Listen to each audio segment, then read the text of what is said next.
Hello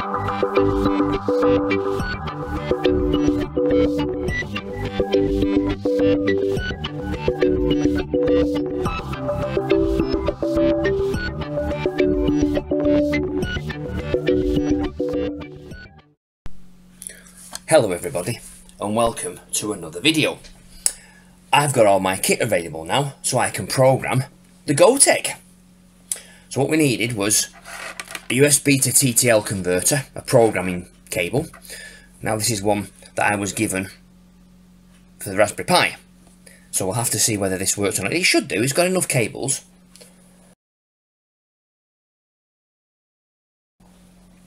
I've got a jumper cable, a little jumper, and I've got my Gotek. So the first thing to do is, if we open the Gotek, so we get a better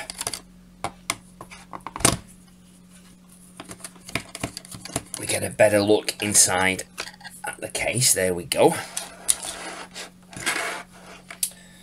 Okay, I don't know why that's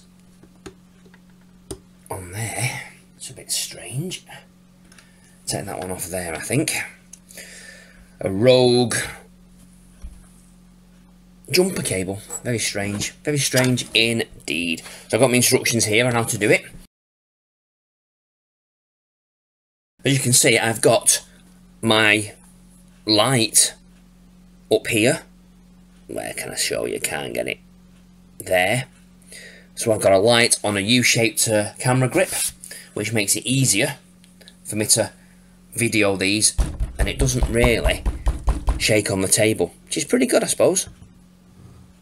Not bad for a couple of quid off eBay, I reckon, but the light really helps.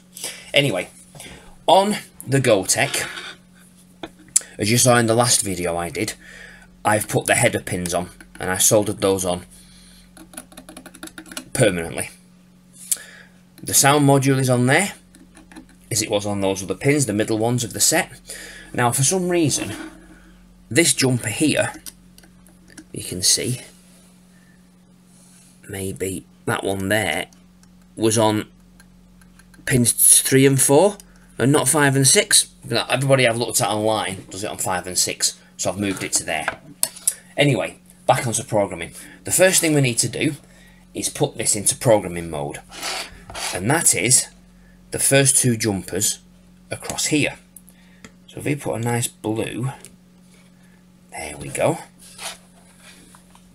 So you can see that, a blue jumper on there. Now, my cable is a USB TTL programmer with 4 cables at the end. We've got ground, receive, transmit, and 5-volt power, which thankfully is all we need for this programming. So what we need to do is, because this is coming from the PC, the receive and the transmit are swapped around. So 1, 2 for the pins there.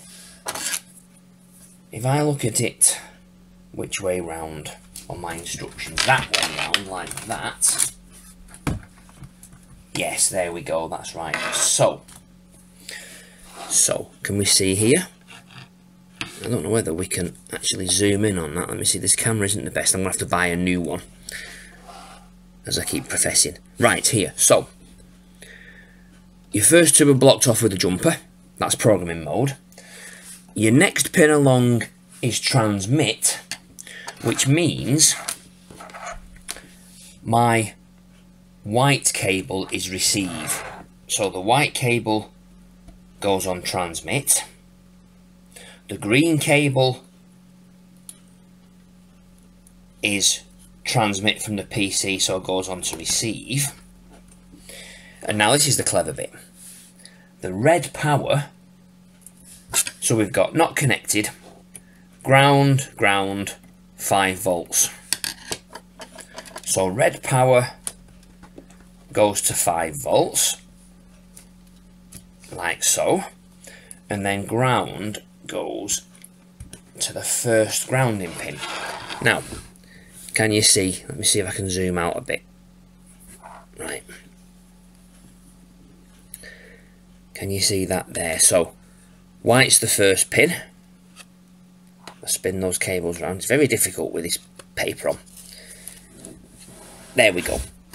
So, receive to transmit, transmit to receive. Red's 5 volts. Where are we? Get in there. Red's 5. Red 5 standing by. Black is ground. Ground 5 volts. So I will now plug this. If I just show you here, I have, you can see that, a power block, not a power block. I have a USB extension block. It's a USB 3 plugged in to my PC. So what I'll do with that, think about what's going on here now. That's better. I've got here a 4 gig FAT32 formatted USB memory stick. Oh, now did you hear that? That was quite good. So it's setting up, Windows is setting up a USB to serial COM port COM3. Brilliant. Right, that looks like it's working. So you can't see anything powered up on here, but it is actually in programming mode. So I'll be back in a minute when I've got the software loaded and I'll show you the screen process. Okay, so the bad news is the USB to serial port converter that I've got isn't actually supported under Windows 10. It's an end-of-life legacy device. So I've had to order one off eBay for about £2.99 and it'll come on Wednesday next week. So I can't do anything until then. So, goodbye.